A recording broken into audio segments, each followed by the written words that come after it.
So children when they come, when they're helpless and for everything they look up to you, you think your children are magical because they're helpless. Suppose the baby popped out of you and stood up and said, "Hey, who the hell are you?"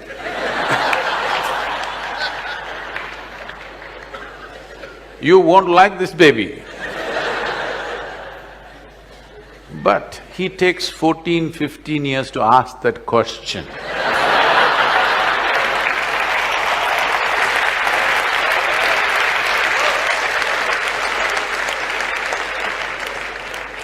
In fact, that is all a teenager is asking, okay, who the hell are you?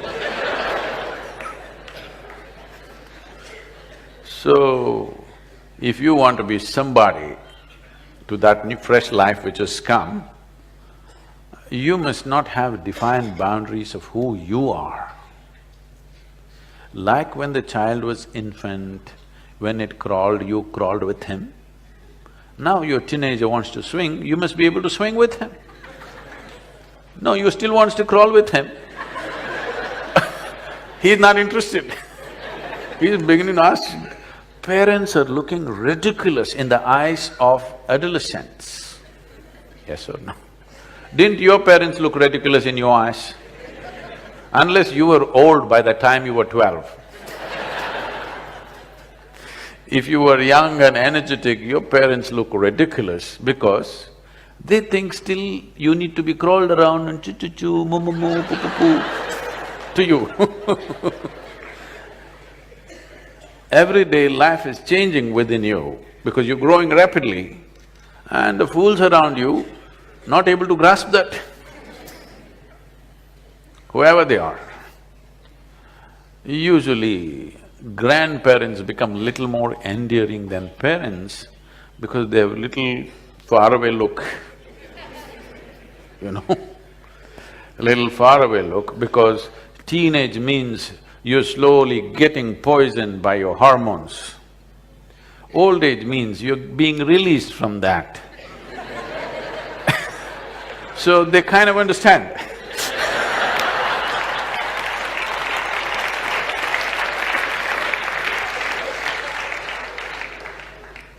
So those of you who are in middle age have no clue where the hell you are. Even historically, the Middle Ages represent a confused state of mind. So don't deal with your teenagers. Please make yourself available to be dealt by them. Make them responsible for everything.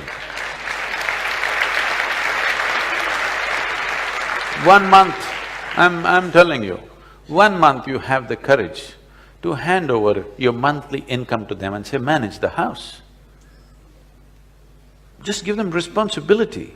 You will see dramatically it will change, you know. If you want to really do something with your children, you must allow them to expand because that's all they're trying to do. Their body is not the only thing that's growing. The potential of being human being is growing, you must allow them to expand. Instead of that, you're seeing how to constrict them, then you will have a huge problem. Whether if you have boys, you will have one kind of problem. If you have girls, you'll have another kind of problem. If you try to restrict, you think restriction is a good way of controlling life. No, responsibility will put them on the track. Hand over your money to them and tell them, this month you're on vacation, you handle this, whichever way. You're afraid, maybe he'll go and blow it up, what'll happen tomorrow? If he blows it up, what happens to you will happen to him also. Let him go through it for a month. Of course you can keep some reserve, but let him understand if he blows it up tomorrow morning, there'll be no breakfast. And let him go through that, what's the problem? Let him understand that's the way it is. It's better to learn in a protected, caring atmosphere than out on the street tomorrow morning, isn't it?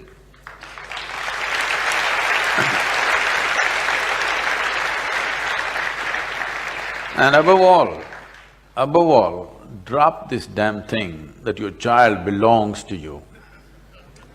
If you think this child belongs to you, when he's just coming into teens, he's telling you, God damn it, I don't belong to you.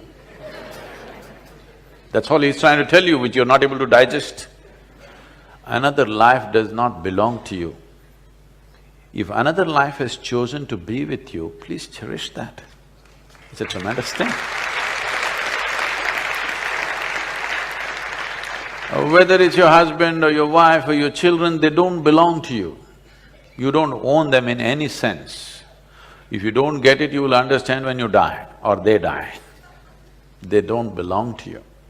Another life has chosen to come through you or be with you. Cherish that, value that. Don't think you're the owner of this life. You're not. So if you believe that you're the owner of your life, a teenager is beginning to make his own statements, well, you don't goddamn own me. He's just telling you that, that's all, in his own language. Yes or no? They're just telling you, you don't own me. But do they as another human being, you think they don't want to be included? They definitely want to be included. So, teenage means there are many things. Because one thing is, your intelligence is being hijacked by your hormones.